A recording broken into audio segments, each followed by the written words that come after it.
Log number 1, October 7th, 1930. Yesterday, a patient was admitted into the Inkwell Hospital. The doctors believe this was another case of influenza due to the patient's fever and difficulty respirating. However, upon further notice, they realized his body was leaking black ooze from his nose and mouth. The nurses and doctors believed this to be some new disease or illness because despite the fact that everyone had spent their whole night researching every illness in the books, nobody found squat on a disease which makes the infected ooze black goo. So they placed the patient in quarantine, much to his sadness, and assigned me to do most of the research. At first I thought this was ACEs, as a practicing nurse with much to learn in this field. But I'm not exactly blowing my wig over this situation anymore.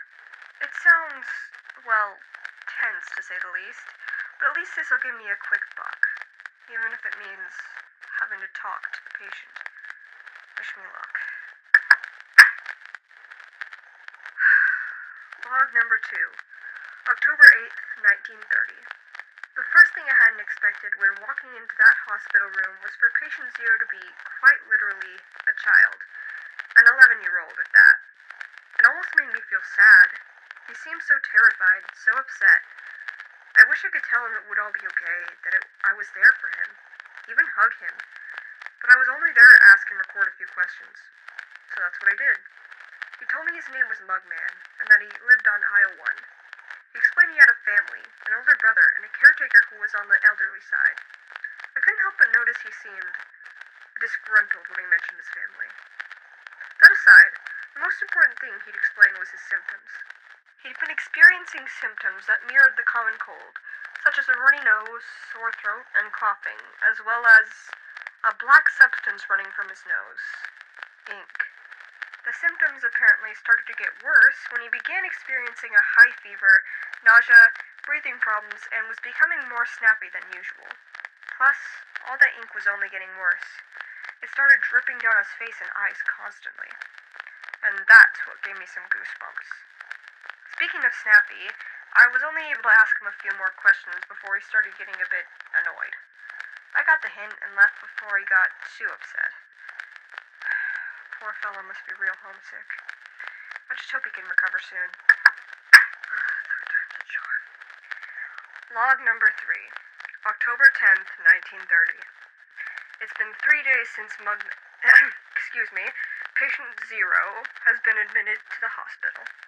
We hoped he'd somehow be making a slow recovery, but to our disappointment, he seems to be only getting worse and worse. Nevertheless, everyone seems to be very adamant to help the poor boy, even at the sake of his sanity.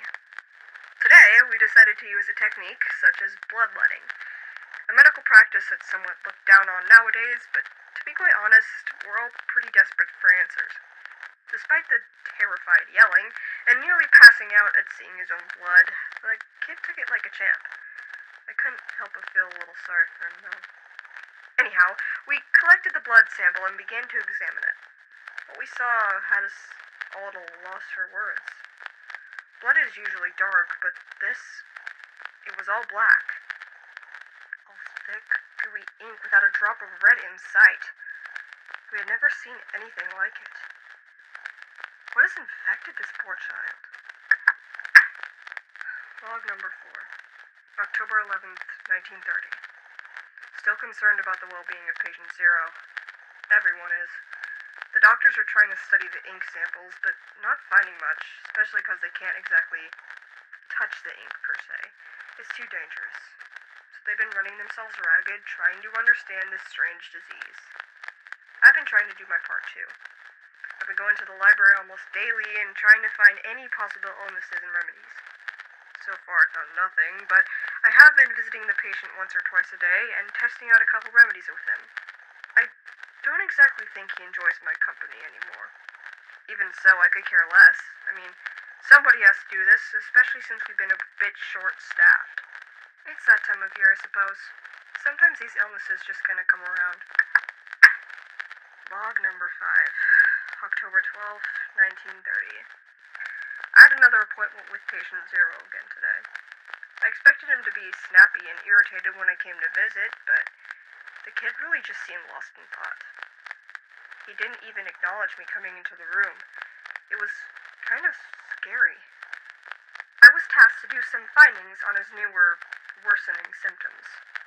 His body seems to be constantly rejecting food and water, causing him to lose a scary amount of weight. I've been told he constantly says he's thirsty, though his body is never able to retain the water. The most terrifying thing, I thought, were his eyes. Ink seems to be seeping into them around the corners. It's like it's trying to blind him. The ink is everywhere on him, dripping into his clothes, leaking from every orifice.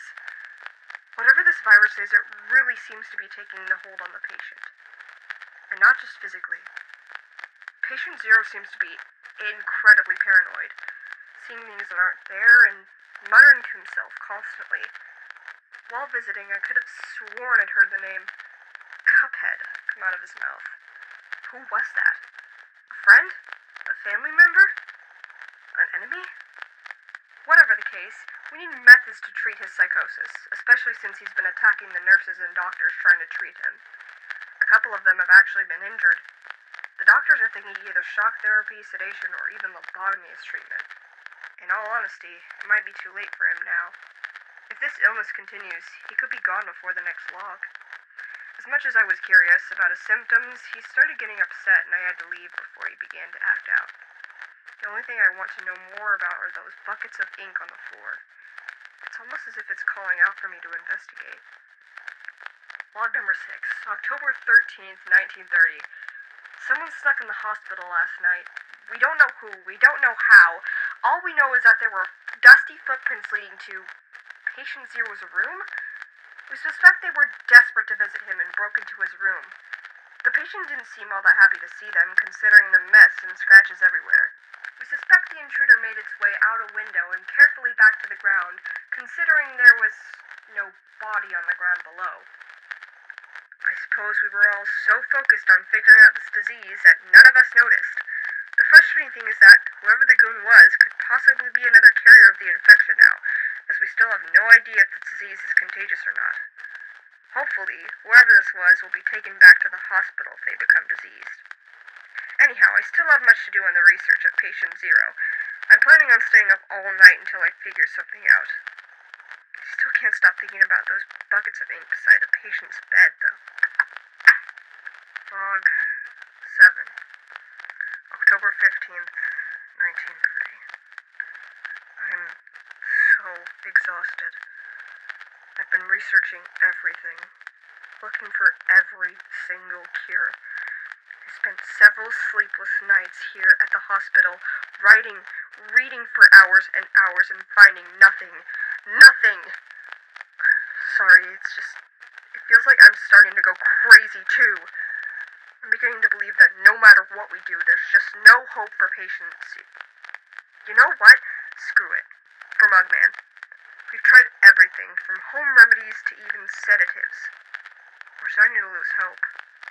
We're beginning to think there's really nothing we can do for this little guy anymore.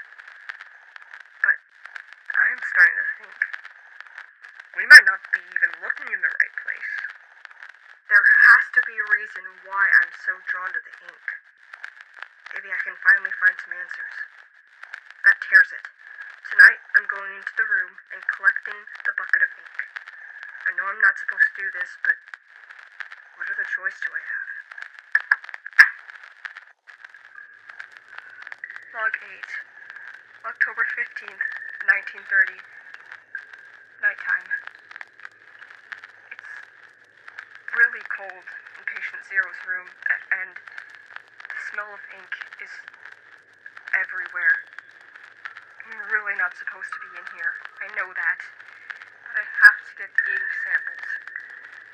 It's been running through my mind every night now. I need to know what's going on. This isn't just any deadly illness. Ink is supposed to be on pens and paper, not in somebody's body. I need to figure this out. I need to know. So, I'm looking through here and I'm trying to find the bucket of ink, but it seems to have moved. It's spilled all over the floor. That's what the smell was.